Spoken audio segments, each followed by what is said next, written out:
They returned to the dance after putting his food in the icebox, and Phileas raided the refreshment tables there.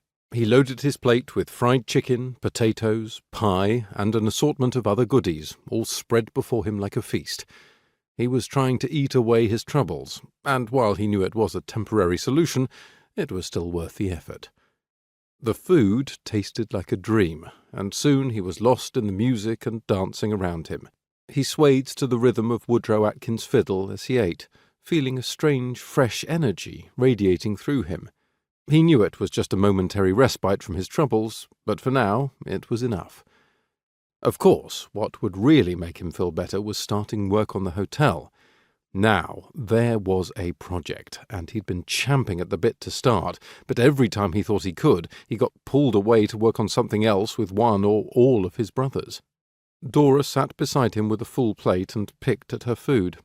Phileas should ask her to dance, but didn't have it in him at the moment. If his brothers saw him dancing with Dora, would they panic? Would his heart getting caught in love's snare push them to the altar as fast as they could say their I-do's? Good thing he wasn't falling head over heels in love. He wasn't sure what his brothers would do. He was just getting to his pie when Sterling and Letty approached. "Evening, Phileas," Sterling greeted. "Enjoying yourself?" He looked up from his plate. "As much as expected, I suppose." He studied his immediate surroundings. "Is there something you want?" Sterling smiled. "Nothing." His eyes fixed on Dora. "Are you having an enjoyable time?" She swallowed some cake. "Oh, yes." She gave Phileas a sidelong glance. "Though I haven't danced yet." Sterling bowed. "Then allow me." He motioned to the dance area. Dora smiled. "Don't mind if I do." Letty laughed, took her plate from her, and sat next to Phileas. He watched Dora leave with Sterling with a pinch of jealousy. Now where did that come from?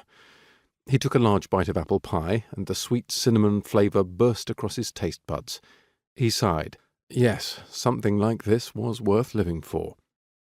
He tried not to look as Dora and Sterling danced in the centre of the grassy dance floor.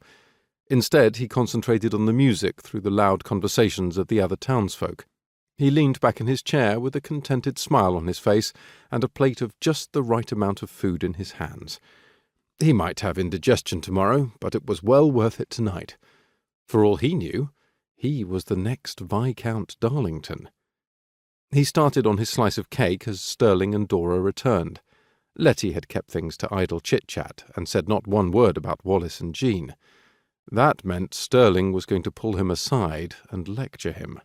Sure enough, as soon as his brother reached him, Sterling gave him that all-too-familiar smile. "Phileas, walk with me."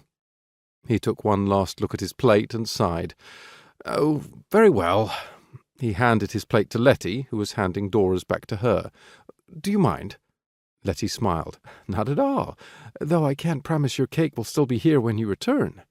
She winked, then took a bite.